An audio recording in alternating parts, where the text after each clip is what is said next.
All right. We are about to have a fantastic time with David Noble of UConn, and you're on Big East Energy in the Hoops Cap.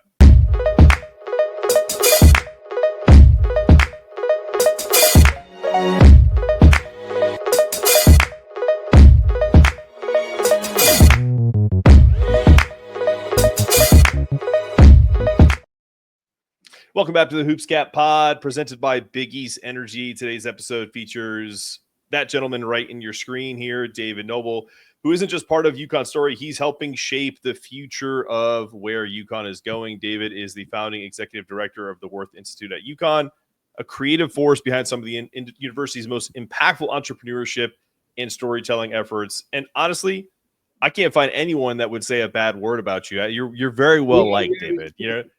Maybe I should. Should I keep digging? Is that what you're telling me? I can give you some names, man. There's plenty of people. I think, for sure.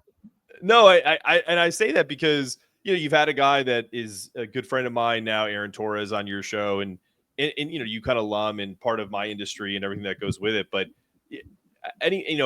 students, I think I even have a couple of students that kind of work a little bit for me behind the scenes here. So you have a really good reputation of understanding what's going on in the world, but also, you're compassionate. I can hear that in your voice when you talk to people, and you have a genuine interest in what people are trying to do with their either starting a business or, and honestly, what is the future of UConn? So I just wanted to say, kind of give you your flowers and make you feel really uncomfortable before we even get into any questions. Yeah, no, thanks. Flattery gets you everywhere here. I'm not worried. Absolutely. About that. I think I'm less involved in the future than I was a couple of years ago, of course. But I think from a subject matter perspective, I have, I'm not going to speak from UConn's point of view, but I'll give you my take on stuff for sure. So yeah, absolutely. And look, when I say that, it's a great point to bring up. I say that because the future is what we're doing right now. It's media, it's video, it's creating content that people can see, feel, touch, whether it's in studio or through like a StreamYard like we're doing right now. And one of the biggest ones that was on everyone's mind for UConn recently over the last couple of weeks was the Big Red documentary. Talk to me about your involvement and really kind of what that all entailed. Just give us kind of the 411 there. Yeah, no, I mean, I think it was a great project. We under Worth at UConn, we have a little documentary group headed up by a guy by the name of Zeljko Mirakovic, I think is how you, or Mirakovic. It's Serbian. It's a lot of letters. Zeljko, really, we're looking for ways to tell stories around UConn, right? Like the athletic department has their focus, which is today and whatever's on coach's agenda and DV's agenda. The alumni group, they're focused around development. The media, the actual media is focused on clicks. And we wanted to tell some stories that deserve to be told, that are sort of iconic people in the UConn history, and start to outline those. And the first one up was like, Big Red, and like how could that story not be told, right? That was sort of where we got to. Yeah, and Tom's a really interesting character. He's kind of a he's almost an introvert that is also going kind of crazy at these games. It's kind of an interesting oxymoron there, where you would think he would kind of just sit down and not do anything, but the reality is that's not what he did to start the iconic year. I think what came out in the documentary and what I found out in the process was that Tom was a cheerleader. Yep. He's a cheerleader, right? Like we call him a super fan, we call him Big Red, but at the base level, he's a cheerleader and he invented a cheer. I mean, and UConn Nation adopted that cheer as their rallying call. And, and then from there, we were able to get into the story of who he is and what he's achieved with 5 letters. What else did you learn in making this movie? Like, was there anything else surprising outside of kind of the obvious stuff of, obviously he's a super fan. He created this cheer. You can hear it through the television screen a lot of times. Was there anything that was surprising or that you learned in the process of this? I think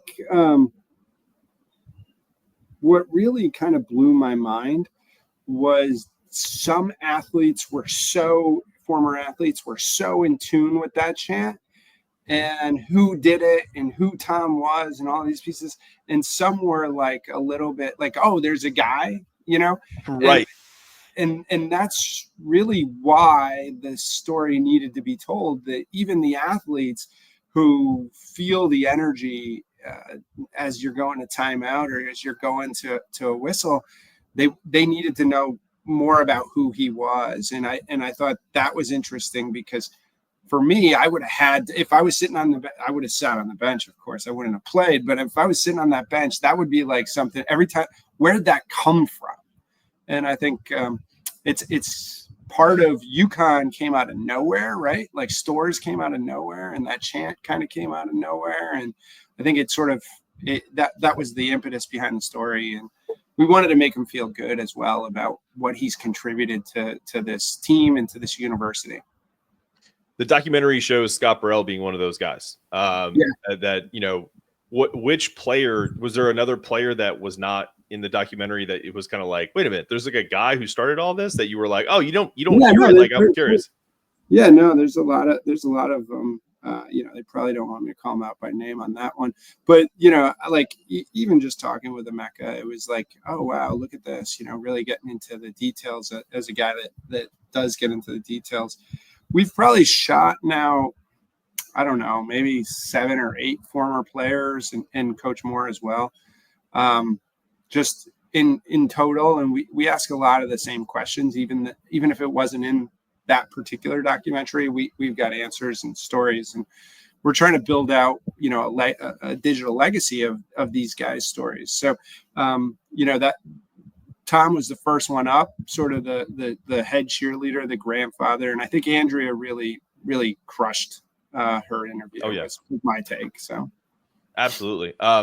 Okay, let's pivot to another story before we go to a break that is near and dear to my heart. When I was a kid, and I'm not much younger than Khaled El-Amin, but when I was a high school kid and they brought in Khaled El-Amin, I was like, oh man, this guy is like my guy. And I joke around with this all the time. Like, I was 5'10", I still am. I didn't grow. But I was kind of like a wider body. Like I played professional tennis, and everyone to this day goes, you weren't a soccer player? You know what I mean? Like, so there's my body type does not scream tennis, and Khaled El-Amin's body type does not scream basketball. So I really kind of honed in on him as this is my guy. Like, not only from the basketball perspective, but like, how does he do what he does at that level? So I mean, that's why this is so cool. First off, his smile, right? Like, his smile is infectious. Boo Willingham called me up and was like, hey, let's go make a documentary about Khaled, right? Like, here's this really tremendous story. People only remember the shot against Pittsburgh. They only remember we shocked the world and his arrest, right? Like, when you get this far out, like, but there's a person there that's super interesting. And, here's one of the reasons Khaled said people love, because that was a thing we dove into, was why do people love you? And he's like, well, because I'm like your size. I'm not, Adama Sanogo is 6'7", 6'8". Emeka, same thing. I was like, Khaled, you got a couple inches to grow before you get to my size. Like, he's 5'8", 5'9", like 5'10", right? But no denying what he did on the court. That guy was just an absolute killer. What can you tell us about where the story is and when can we expect it? We filmed 2 separate weekends, once in Minneapolis with him and once in Stores with him. We got a handful of players. We got K Free on video already. We got Tom Moore. We got some guys from before the 99 team, right? And I think we're in good shape. We're doing the first sort of outline cut of what we have and see where we are. So this project is designed to be a 25-minute documentary like Big Red, which we would probably give over to YouTube for free as well. But it's being designed so that we can add another piece to this puzzle, which is if we can find a sponsor to start to make this possible, we want to bring Khaled to Mecca for a trip to Saudi for his Umrah or Hajj, and be a part of that trip with him and record it, because I think the spirituality and the Khaled's a complex guy, right? Like like most people, they're not just what you see. And I think the spirituality, his religious upbringing, his parents, his brother, that's coming into this doc. And like, we'd really love to have a festival piece at the end of it where we end up in Mecca and really going full circle with his faith. That's great. Yeah, for one, I'm super looking forward to it. I look forward to the Big Red doc, but in particular, when I knew that you were doing this, my radar perked up. So really Big Red, appreciate it's a little like pulling teeth. Big Red, it's a little pulling teeth. Like you said, he's an introvert. You're like, hey, can you tell us a story about yourself or about this time? With Khaled, you just give him the camera and the mic, and man, he starts going. And then there's some great stuff in there. We're going to try our best to get Coach Calhoun on tape, and we've been doing that outreach. But that would be that would clinch the whole thing, is to get a real nice conversation with him about this. Absolutely. All right, we're going to take a very short break, and when we return, we're going to talk about the rev share model. David and I have been talking about this a little bit off camera, and really just want to get his perspective on what's coming next, the actual reality of it, UConn's model and all of this, and what comes next. We'll be back with David Noble after the break. Big East Energy. Ryan Gresh here with the Feel Good Lab. And the same tools that we use to help elite athletes like Hassan Diarra, Nika Mule, and our very own Cam Spencer are the same things that we use to help people like you and I. People that want to optimize their overall health, feel a little bit younger, or are suffering from a chronic condition. And it's all about reducing inflammation, improving the nutrients in our body, and fixing our gut. And the way that we do that is not through a one-size-fits-all model. Everything is personalized. We offer products that are plant-based, natural, and help you identify the root cause. And oftentimes, we're looking at what's going into our body. So we have a food inflammation test, a gut microbiome test, so that we can treat you like an individual human that you are. And so the thing that we're the most excited about is actually connecting with you. Whether you're a UConn fan or not, please reach out, call us. We'd love to talk with you and see how we can help. Best in health.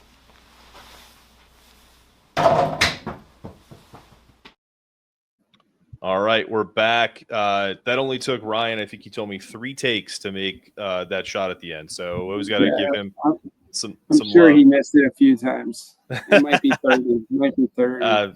No, I mean, that's a great business. Like, dude, we promote them all the time, and been buddies with Ryan for years and years. Dan Baird with Nads. Like, we have all these UConn businesses that we're trying to bring into that fold and be a part of what we're all doing collectively. So great to see. Absolutely. If you're in the market for anything, I did that. I don't know if you did that food inflammation test. Food test? Yeah, I did. I did it last year, and I had the wildest results. Like, really healthy foods, like mess with my gut, like butternut squash and like certain types of fish, because I try to eat really healthy. And still, like, I was just like, wow, I got to stay away from like these random things that I thought were good. And so that's what's so great about that test. I connected him with Ray Allen back in about a year ago or something, year and a half ago. So it's like, again, nobody eats better than Ray Allen, and still need the test, man. Still need the test. Yeah, you never know.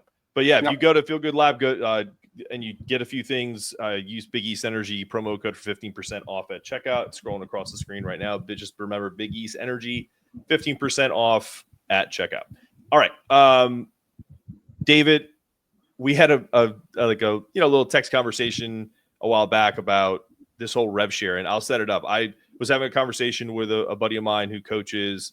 I don't know if I think he was at UTEP a couple years ago. Now he's at another high major, and these guys, the assistants, they move around a bunch. And he told me, he was like, I can't wait till the Big East gets rev share money, because he's like a former Big East guy and was like, I love the Big East basketball and I want them to end up, destroying SEC, Big Ten with all their football money and all this other stuff.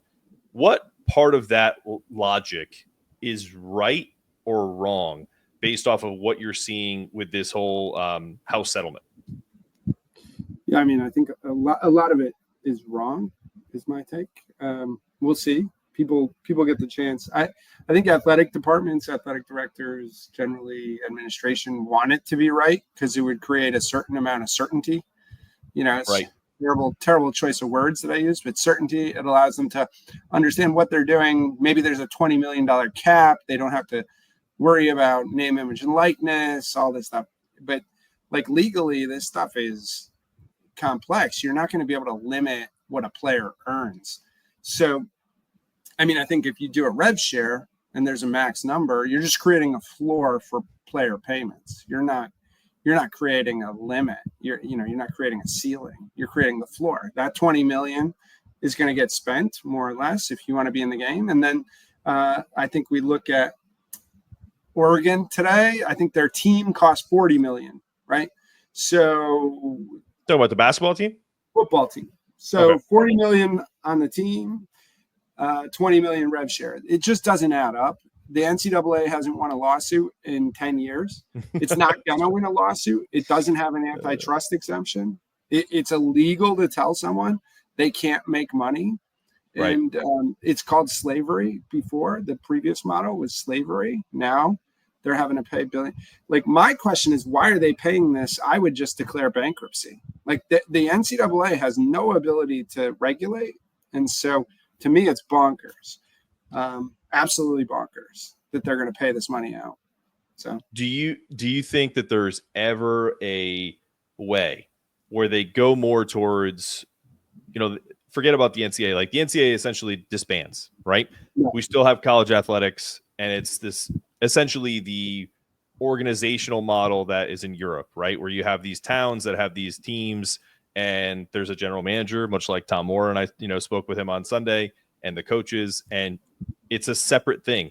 UConn still offers scholastic opportunities for these athletes, but they are essentially semi-professional basketball players or professional basketball players at this level. Maybe they're not ready for the NBA yet, and that's kind of the point, right? Do you think we ever go there? Because I think you make a lot of sense that this doesn't really make sense, right? Because even I wrote a piece for my Substack about what I think should happen, and based off of what you just said, what I wrote is dumb. Because if you have a $40 million football team, and I'm saying you should have a $12 million cap in basketball, where the hell is the other money? Like, what do you do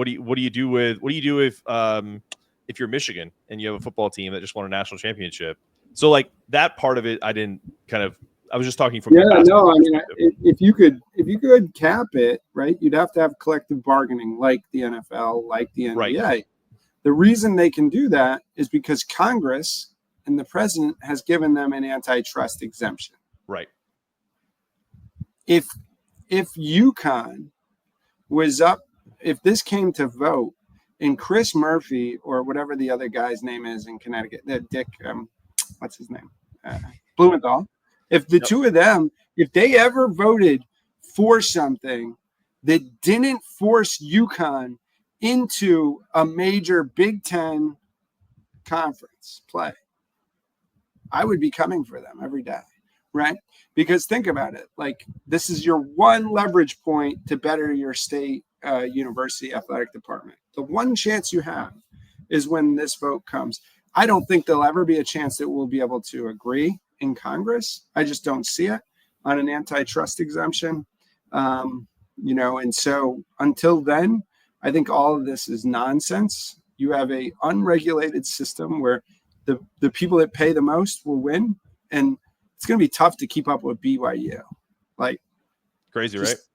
No, I mean, the wealth that they have under that church is unparalleled, right? I mean, Georgetown maybe can come in whoever gets the Pope behind them. Like, this is the level of St. John's. No, I mean, there you go, St. John's. You got to go get the Pope. You got to get Vladimir Putin, right? Like, you got to go big or go home. Get billions and trillions of dollars. because that Larry Ellison, Dave Portnoy play for a quarterback works, right? It works. Yeah. And there's nothing that can stop you. And so I get frustrated when I hear people talk about compliance and this or that. I mean, name a compliance matter that's been negative since the nil era. Name one time where anyone's been punished in a meaningful way. It's never happened. So if you're not pushing the envelope, you're just trying to lose.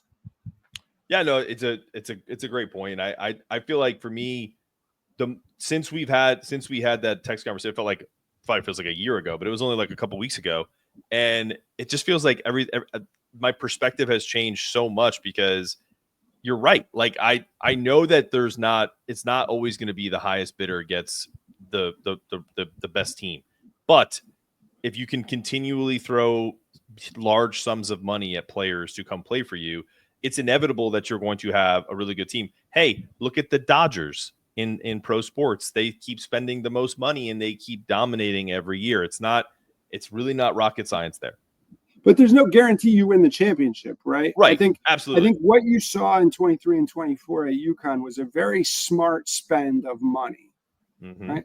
Like UConn in those two championship years was nowhere near the top in how they spent money.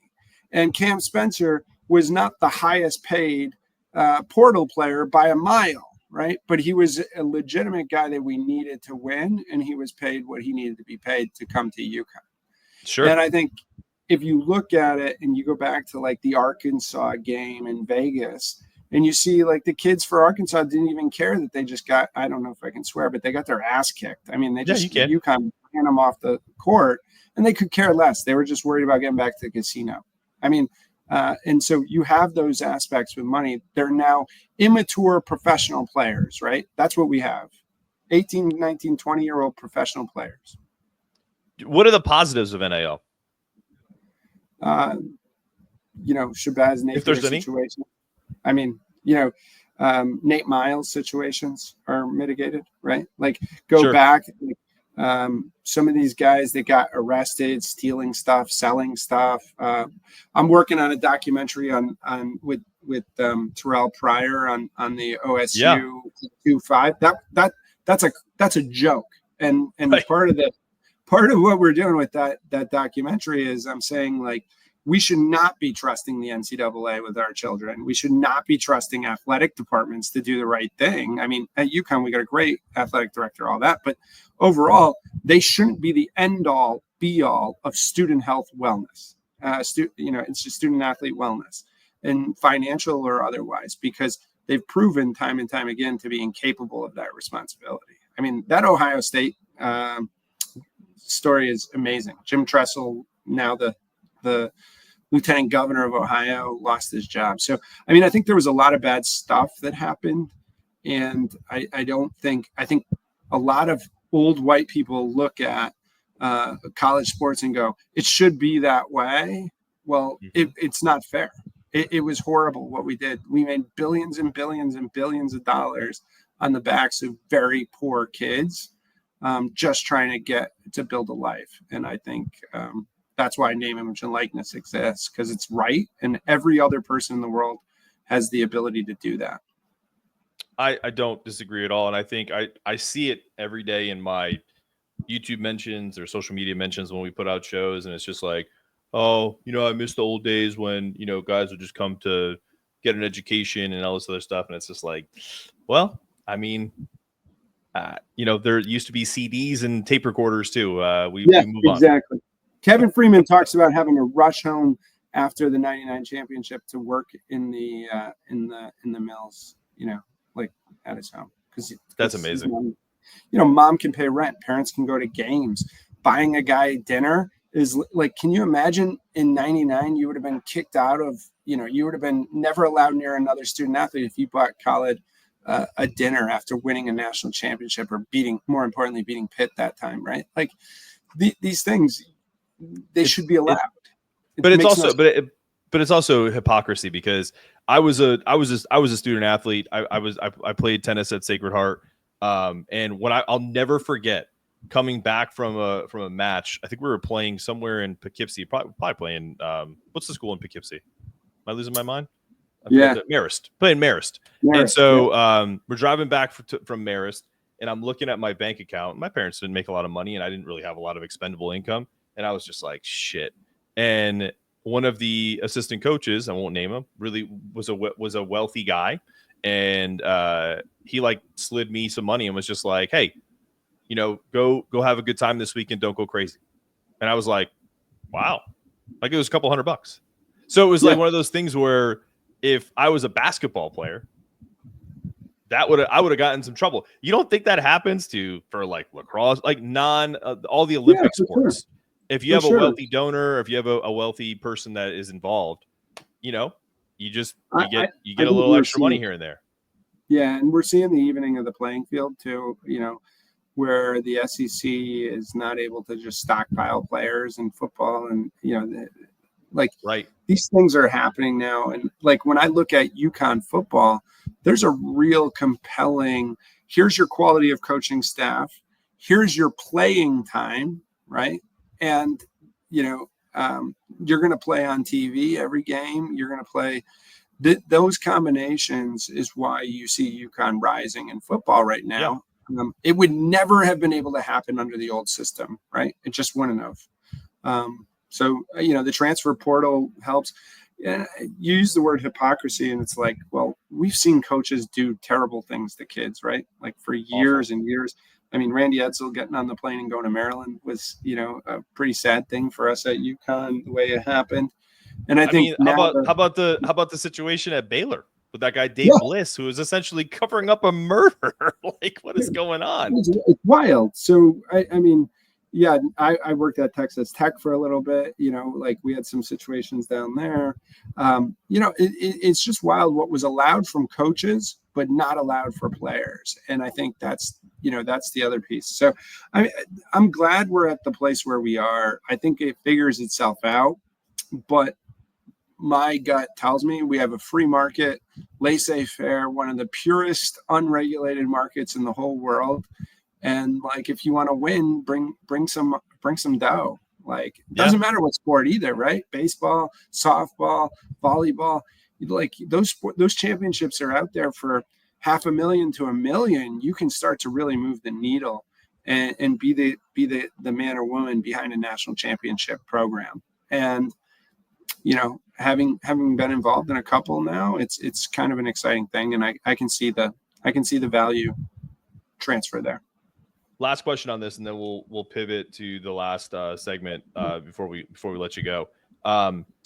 The women and the men. Obviously, the women just won a national championship. The men, the women are going to win another one back to back. I agree. I agree with that. Yeah. That's not the question, though. Let's move to the next year. No, that's not the question. It is. The question is because I have T Baker on every Friday, and he's a Big East beat reporter, and his interest is if rev share does exist and it goes through and it starts to be distributed, do you think UConn evenly distributes between the men and the women? I can't imagine it would. I don't know. This is not from just your opinion. I don't know how the math works if you do that. Okay. I just don't. Yeah. It's not about even. It's about value now, and I think what does a power forward cost in women's basketball, and what does a power forward cost in men's basketball? Right. I think those are questions. I think there will be women that make more money than most men. Sure. Right? Especially at UConn. At the highest level, I think I probably won't come from UConn dollars, right? I think there will be women that make $4 or $5 million playing at a USC or Notre Dame, or like they'll go after like truly an elite generational player and pay them something they would never pay a men's player in that market. But overall and on average, men are going to just get paid much more. It's a bigger TV market. But I think, women are going to make more money on the corporate side for sure. Absolutely. All right. That was an opinion. That wasn't David's. That is an opinion. State of fact. It's an opinion based on expertise and experience and absolutely. Eyes wide open, but it's I think it's legitimate. Absolutely. All right. We're going to take a very quick break and we're having a little fun with David, get a little movie education, coming back after the break.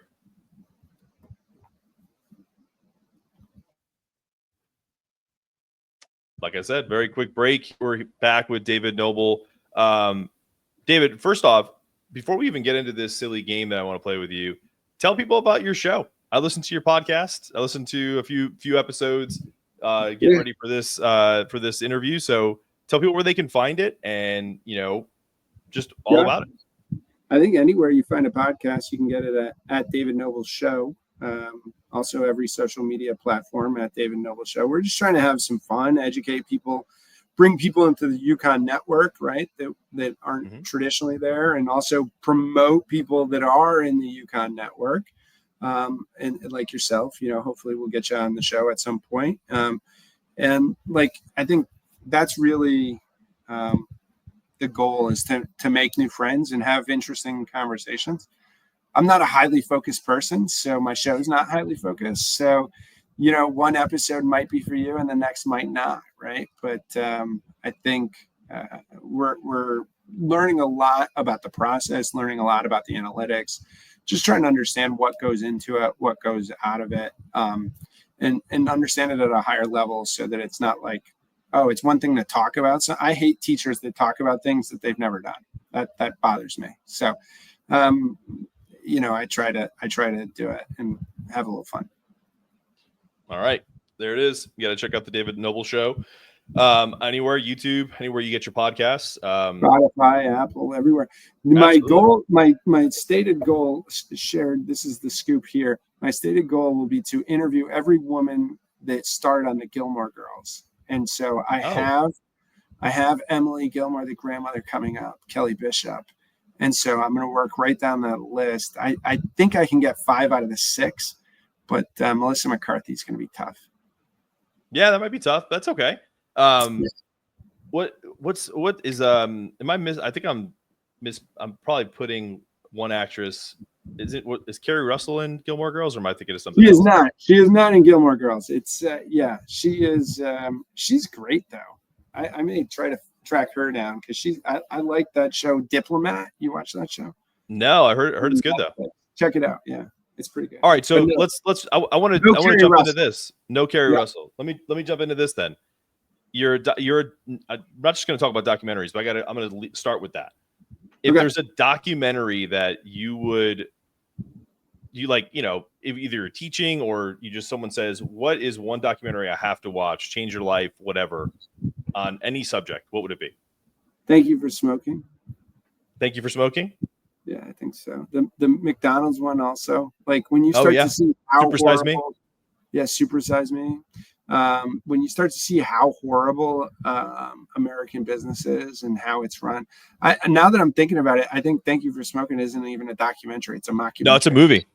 Yeah. So I missed it. I missed that part. But yeah, I mean, that sort of stuff where you watch and see how things actually happen, decisions at a corporate level. Those are the ones that get me really, really thinking. Because I think a lot of us like to walk through life thinking like these corporations are okay and they're taking care of us and they're doing things and it's like, oh, we're eating terrible food, we're breathing terrible stuff, like this is just life. So let's make the world a little bit better.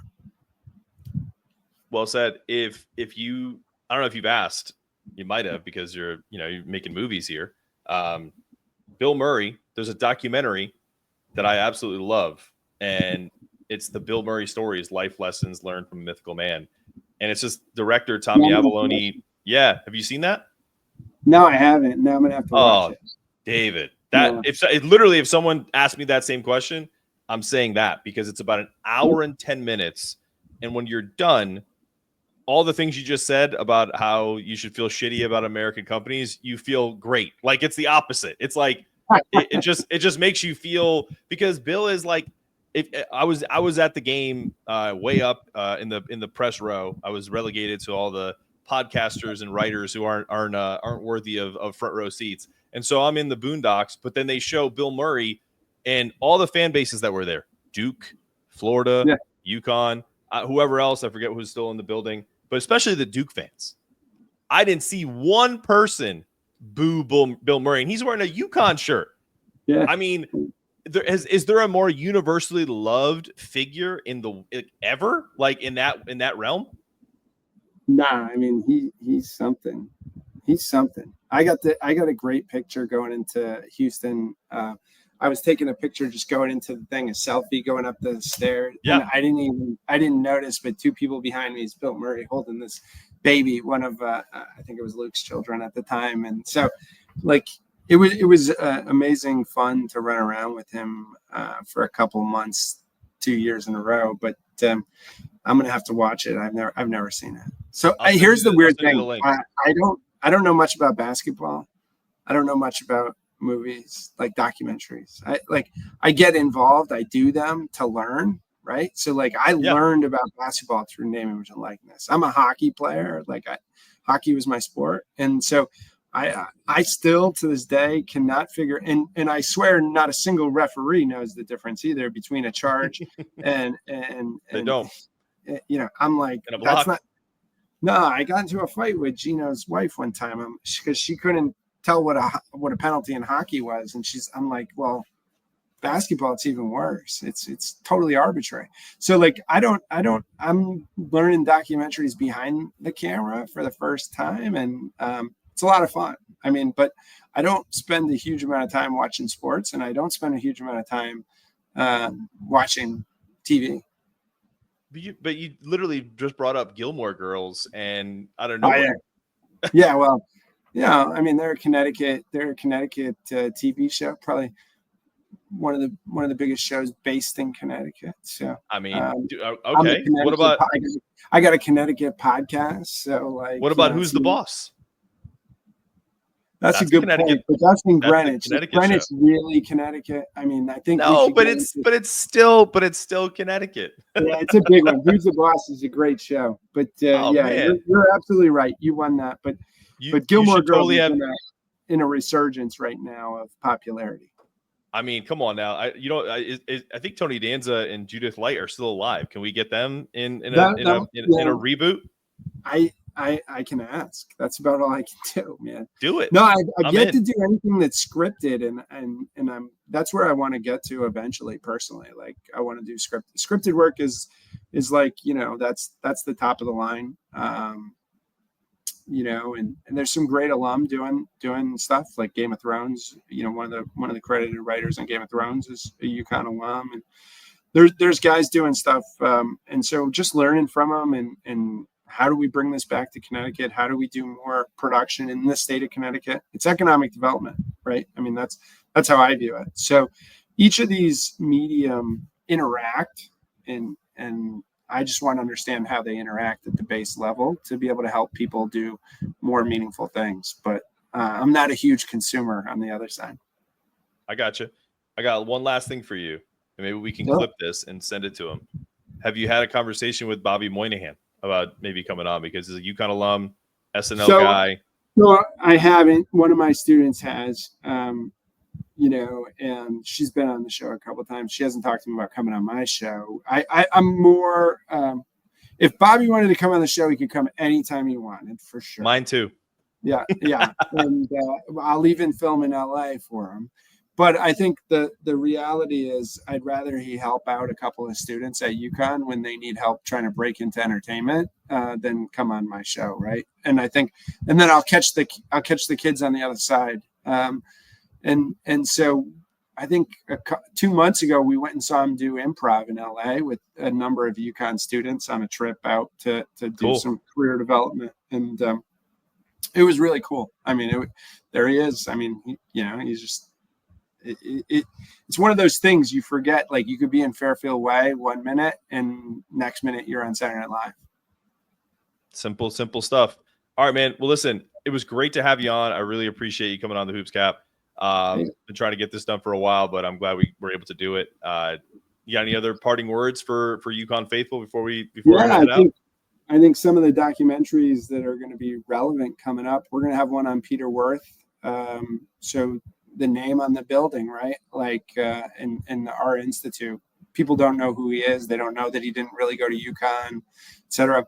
Nancy Stevens, field hockey coach, right? Like, Okay. it's not just basketball that we've dominated on in history, and then I got I'm trying to line one up this summer with the most notable unknown UConn women's basketball person, period.